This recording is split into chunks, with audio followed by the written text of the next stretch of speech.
I thought it would be funny. That's what I keep telling myself now, sitting in this empty apartment surrounded by legal papers I never imagined I'd be reading. It was supposed to be harmless. The kind of playful teasing David and I always did with each other. We had that kind of relationship. Nothing too serious. Laughter filling our home more than arguments. Or at least I thought we did. It happened at Marcus and Sophie's anniversary party. The wine was flowing, everyone was relaxed, and I was feeling particularly mischievous after David had spent the entire evening joking about how I couldn't survive a day without him. Marcus was standing nearby, laughing at something Tom had said, and the words just came out of my mouth before I could think them through. "You know, David," I said loud enough for the group to hear. Maybe I should just run away with Marcus instead. "He actually knows how to dance," everyone laughed. Everyone except David. I remember the exact moment his face changed. The smile disappeared, replaced by something cold and unfamiliar. Marcus looked uncomfortable, shifting his weight and quickly changing the subject. Sophie's laugh became forced, but I was still giggling, completely unaware that I had just lit a match that would burn my entire life down. "Come on, babe," I said, nudging David playfully. "You know I'm kidding." He didn't respond. He just walked away, and I stood there, confused, wondering why my husband couldn't take a simple joke. David didn't speak to me for 3 days. 3 entire days of cold silence, of sleeping on opposite sides of the bed, of him leaving for work early and coming home late. I tried everything, apologizing, explaining it was just a joke, even making his favorite dinner. Nothing worked. On the 4th morning, I woke up to find him sitting at the kitchen table with his laptop open, his face illuminated by the screen's harsh light. "David?" "Please," I said, pouring myself coffee with shaking hands. "You're really going to throw away 3 years of marriage over a stupid joke?"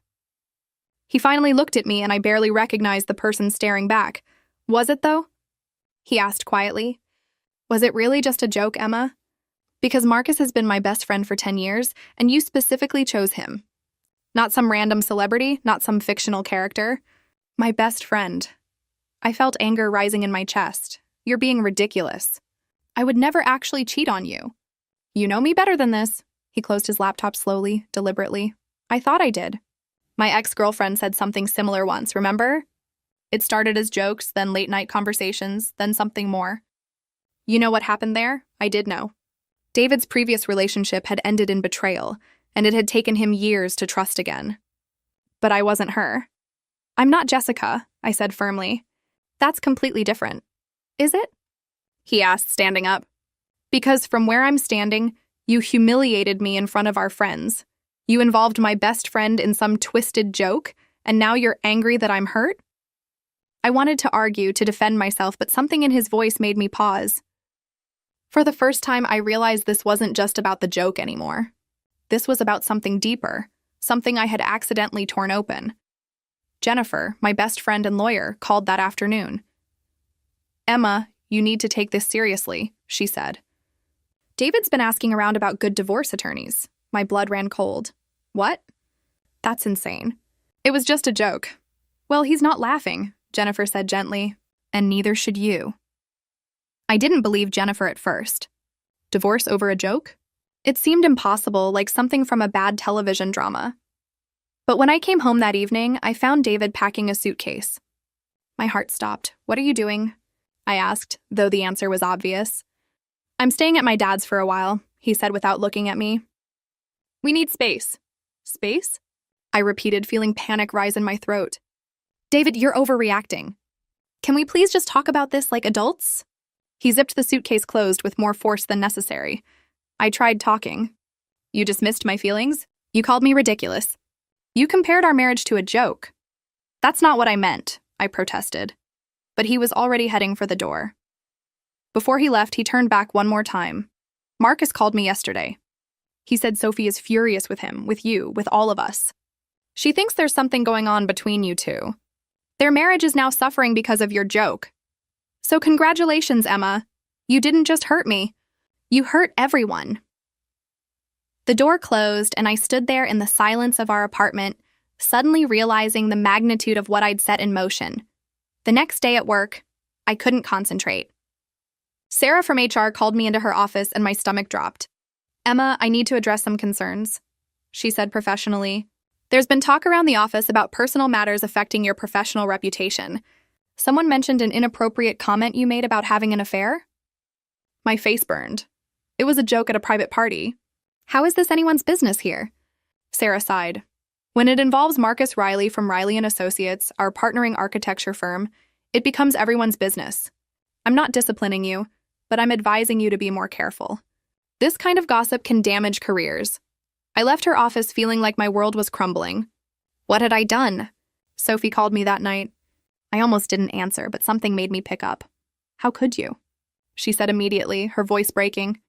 Marcus and I have been together for 5 years. We just celebrated our anniversary, and now I can't even look at him without wondering if something happened between you two. Sophie, nothing happened, I insisted. I swear on everything. It was a stupid, thoughtless joke. I never meant to hurt anyone. She laughed bitterly. You never meant to? Emma, do you know what it feels like to have your friends ask if your husband is having an affair? Tom called Marcus asking if he needed to come clean about something. Our families are asking questions. You destroyed our trust with one careless sentence. I felt tears streaming down my face. I'm so sorry. Please, you have to believe me. I would never do that to you or to David. I love my husband. Then why did you say it? Sophie asked, and I had no good answer. I don't know, I whispered. I was drunk, I was being stupid, I thought it was funny. I didn't think anyone would take it seriously. That's the problem, Emma, Sophie said quietly. You never think about consequences. And now Marcus and I are in therapy trying to save our marriage. David is talking to divorce lawyers, and you're calling it a joke. I can't be your friend right now. I can't even look at you. She hung up, and I sat there holding my phone, feeling more alone than I'd ever felt in my life. Jennifer came over that evening with wine and tissues. It's getting worse, she said gently. David's hired James Mitchell. He's one of the best divorce attorneys in the state. Divorce? I repeated, the words still feeling foreign. He actually filed? She nodded. Emma, we need to get you representation too. This isn't just about hurt feelings anymore. This is legal now. David is claiming emotional distress and requesting a fault-based divorce citing emotional infidelity. I stared at her, unable to process what I was hearing. Emotional infidelity? Over a joke? Over a pattern, Jennifer corrected. He's building a case that this wasn't an isolated incident. You need to take this seriously. Rachel Thompson's office was intimidating with its floor-to-ceiling bookshelves and expensive furniture. She sat across from me, reviewing documents David's attorney had sent, her expression unreadable. This is more complicated than a standard divorce, she explained. Your husband is alleging that your statement constitutes emotional infidelity and intentional infliction of emotional distress. He's also claiming that your actions damaged his mental health and his friendship with Marcus Riley. Can he actually do that? I asked, my voice small. Over words? Rachel met my eyes. Words have consequences, Emma, especially when they're spoken publicly, involve a third party, and cause measurable damage to relationships and reputations. We'll need witnesses who can testify that you and Marcus never had an inappropriate relationship. We'll need character references. And we'll need you to take this very seriously. I nodded, feeling numb. This wasn't how my life was supposed to go. I was 28 years old, sitting in a lawyer's office, preparing to defend myself in court because of a joke. What about Marcus? I asked. He's being deposed, Rachel said.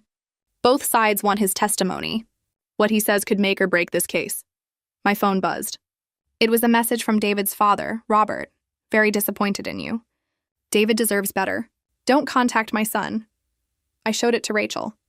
His family has turned against me completely. I'm not surprised, she said bluntly. You're going to lose more than your marriage before this is over. Are you prepared for that? I wasn't, but I was about to find out just how unprepared I really was. The preliminary hearing was scheduled for 3 weeks away. In that time, I watched my life fall apart piece by piece. Friends stopped calling. Invitations to social events disappeared. My mother called crying, asking how I could be so careless with my marriage. Even coworkers began treating me differently. The office gossip having spread like wildfire. Lisa Monroe, the therapist David and I had seen twice before the separation, contacted me. Emma, I can't discuss David's sessions with me, but I can offer you individual counseling. What you're going through is traumatic, regardless of how it started. I took her up on it because I had nowhere else to turn. In our first session, she asked me a question that haunted me. Do you understand why your joke hurt David so deeply? And for the first time, I really tried to answer honestly. Marcus's deposition was the turning point. I wasn't allowed in the room, but Rachel briefed me afterward, and her expression told me everything before she spoke. He told the truth, she said carefully. He confirmed that nothing inappropriate ever happened between you two. But he also testified about your history of boundary-pushing jokes, about times you made him uncomfortable with comments, about conversations you'd had complaining about David. My stomach dropped. What conversations? Do you remember last New Year's Eve? You apparently told Marcus that David was boring in bed and that you sometimes fantasized about more adventurous partners. Marcus kept that to himself until now, but under oath he had to disclose everything. I felt sick. I did remember that conversation vaguely, through the haze of champagne and celebration. I'd been venting the way friends do, never imagining those words would come back to destroy me. There's more, Rachel continued. Tom Bradley testified that he witnessed multiple occasions where you flirted with Marcus, always passing it off as jokes. He said the anniversary party comment wasn't an isolated incident, but part of a pattern. I wasn't flirting, I protested. I was being friendly. That's just how I am with everyone. Rachel sighed. Intent doesn't always matter, Emma. Perception does.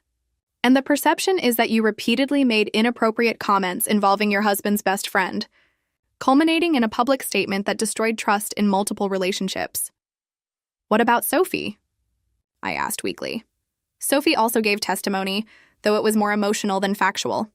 She described the damage to her marriage, the sleepless nights, the therapy sessions, the questions from friends and family. She cried on the stand, and apparently even David's lawyer looked uncomfortable. The judge, Eleanor Hayes, took extensive notes. That night, alone in the apartment that used to be our home, I finally allowed myself to fully grasp what I'd done. It wasn't just a joke. It was a pattern of carelessness, of not considering how my words affected others, of prioritizing my own amusement over people's feelings. I'd hurt David, destroyed Marcus and Sophie's trust, and damaged my own reputation, all because I never learned when to stop. The courtroom was smaller than I expected, but somehow that made it worse. More intimate, more personal. Judge Eleanor Hayes presided with stern efficiency, her gray hair pulled back tightly, her expression revealing nothing. David sat on the opposite side with his attorney, and for the first time in weeks, I saw him clearly. He'd lost weight. There were dark circles under his eyes. This wasn't just hurting me, it was destroying him too. James Mitchell, David's attorney, was ruthless. Mrs. Chen, you claim your statement was a joke. But this isn't the first time you've made inappropriate comments about Mr. Riley, is it?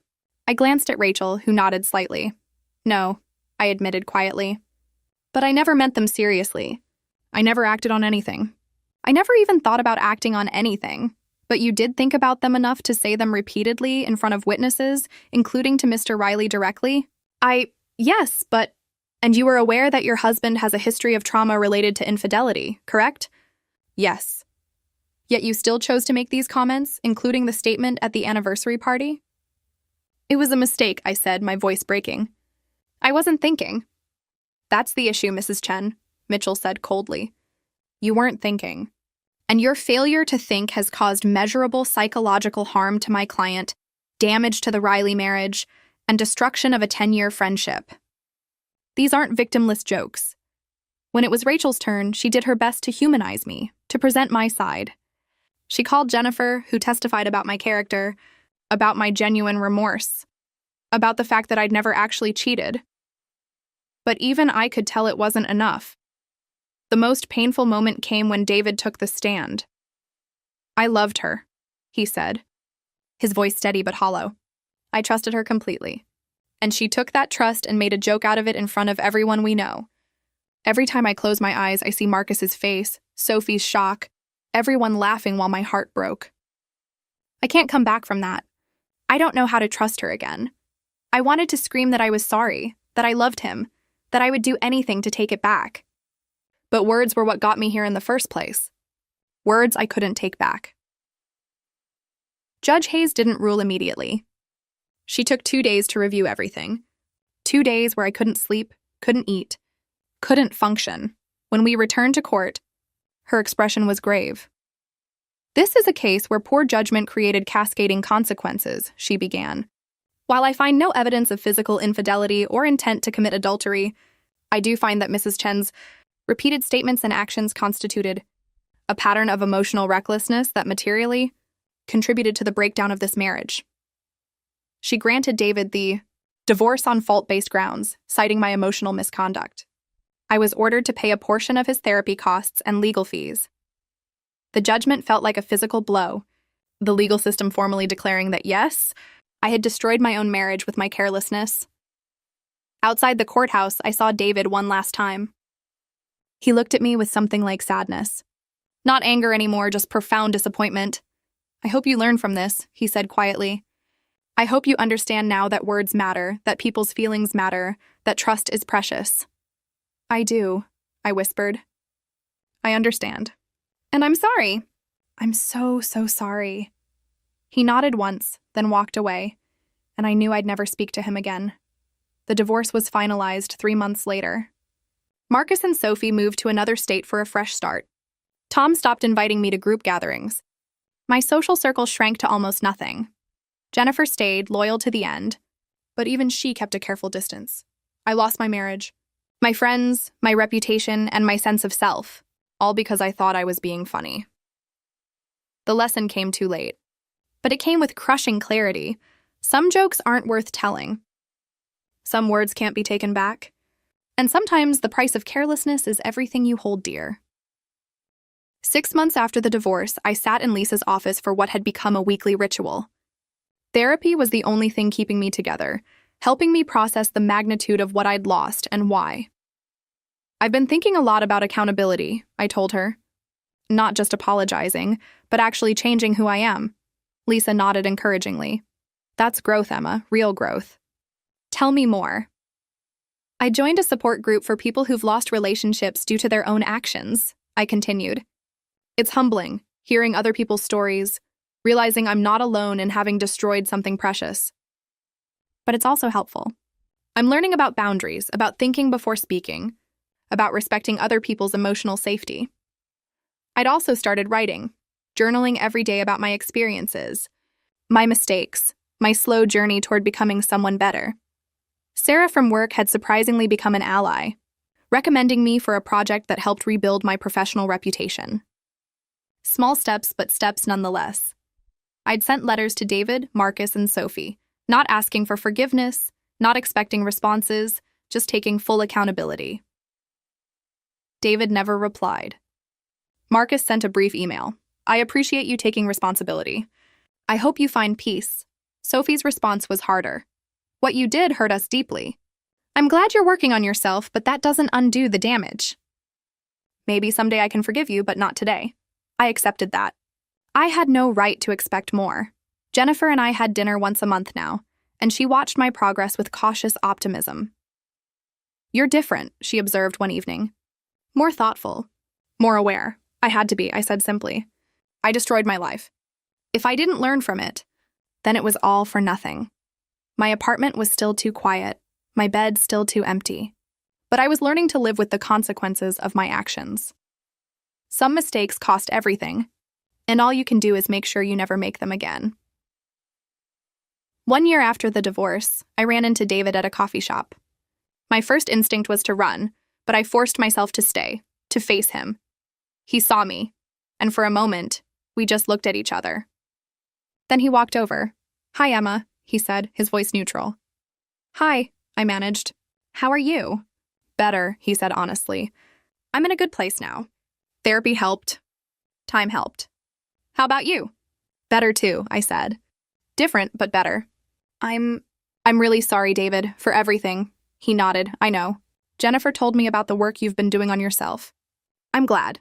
We talked for a few more minutes, careful and polite, like strangers who once knew each other well. Before he left, he said something that stayed with me. "I don't regret our marriage. Emma, I regret how it ended, but I don't regret loving you. I hope you find happiness, the kind that doesn't come at someone else's expense." As I watched him walk away, I realized I'd been given something precious: closure. Not forgiveness, not reconciliation, but acknowledgement that we'd both survived. I pulled out my journal and wrote, "Today I learned that redemption isn't about going back. It's about moving forward differently. It's about becoming someone who would never make that mistake again. It's about carrying the lesson, not the shame." The joke that ended in court taught me the most expensive lesson of my life. But it also taught me the most important one, that every word matters, every action has consequences, and trust, once broken, is nearly impossible to repair. I would never forget that again.